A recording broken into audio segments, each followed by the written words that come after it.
ఏపీలో పోలీసులు పక్షపాత ధోరణితో వ్యవహరిస్తున్నారు.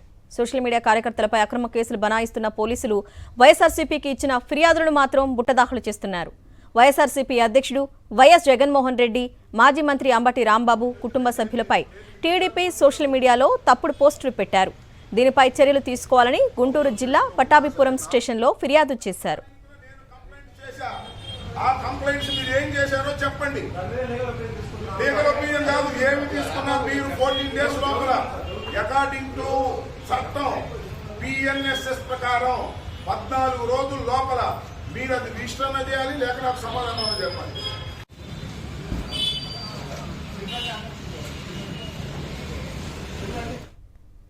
ఈ విషయంలో కేసు నమోదు చేయకపోవడాన్ని నిరసిస్తూ వైఎస్ఆర్సీపీ నేతలతో కలిసి పోలీస్ స్టేషన్ మెట్లపై ఆందోళన చేశారు అంబటి రాంబాబు. ఎప్పటిలోగా కేసు నమోదు చేస్తారో చెప్పాలంటూ ఫ్లక్కార్డులు చేతబట్టుకుని నిరసన చేపట్టారు. మా ఫిర్యాదులపై ఎందుకు చర్యలు తీసుకోవడం లేదని ఆగ్రహం వ్యక్తం చేశారు అంబటి. ఈ నెల 21లోగా చర్యలు తీసుకుంటామని పోలీసులు హామీ ఇవ్వడంతో ఆందోళన విరమించారు.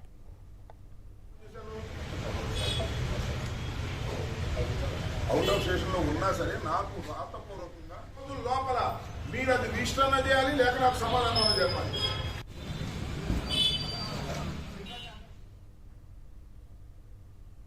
వైఎస్ఆర్సీపీ నేతలపై కక్ష తీర్చుకోవడానికి మంత్రి లోకేష్ చట్టాన్ని ఉపయోగించుకుంటున్నారని ఆరోపించారు మాజీ మంత్రి అంబటి రాంబాబు.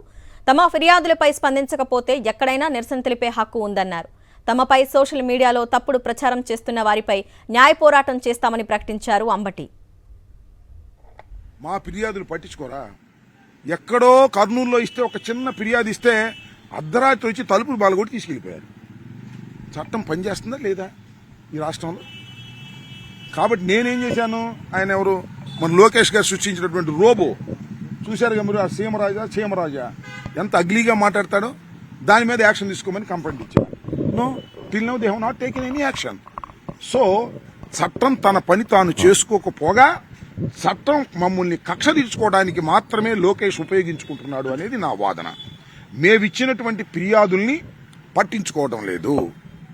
వాళ్ళు ఇచ్చినటువంటి ఫిర్యాదుల్ని పట్టించుకోవటమే కాక మమ్మల్ని, మా కార్యకర్తల్ని రోజుల తరబడి, నెలల తరబడి జైల్లో నిర్బంధించి మమ్మల్ని భయపెట్టాలని ప్రయత్నం చేస్తున్నారు.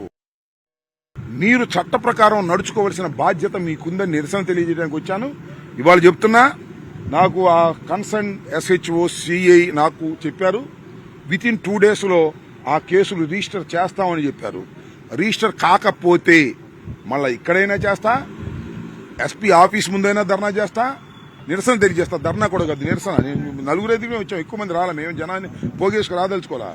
తర్వాత DGP ఆఫీస్కైనా వెళ్ళి నిరసన తెలియజేస్తా, హోం మంత్రి దగ్గరికైనా వెళ్ళి నిరసన తెలియజేస్తా, ముఖ్యమంత్రి దగ్గరికైనా నిరసన తెలియజేస్తా. నిరసన తెలియజేసే హక్కు ఈ ప్రజాస్వామ్యంలో అందరికీ ఉంది, నాకు కూడా ఉంది. నేను చట్టబద్ధంగానే వ్యవహరిస్తున్నాననే విషయాన్ని కూడా గుర్తుపెట్టుకోండి. ఈ రోజు కూడా మీరు యూట్యూబ్ ఓపెన్ చేసి చూడండి, జగన్మోహన్ రెడ్డి గారిని ఎంత భయంకరంగా తిట్టిస్తున్నారో లోకేష్ గారు, మమ్మల్ని ఎంత భయంకరంగా తిట్టిస్తున్నారో మీరు చూడండి. చట్ట ప్రకారం పోలీసు వ్యవస్థ కానీ మరొక వ్యవస్థ కానీ వ్యవహరించకపోతే బజారుకొచ్చి నిరసన తెలియచేస్తాం. అవసరమైతే న్యాయస్థానాలకెళ్లి న్యాయాన్ని సాధిస్తాం. వదిలిపెట్టే ప్రశ్న లేదు.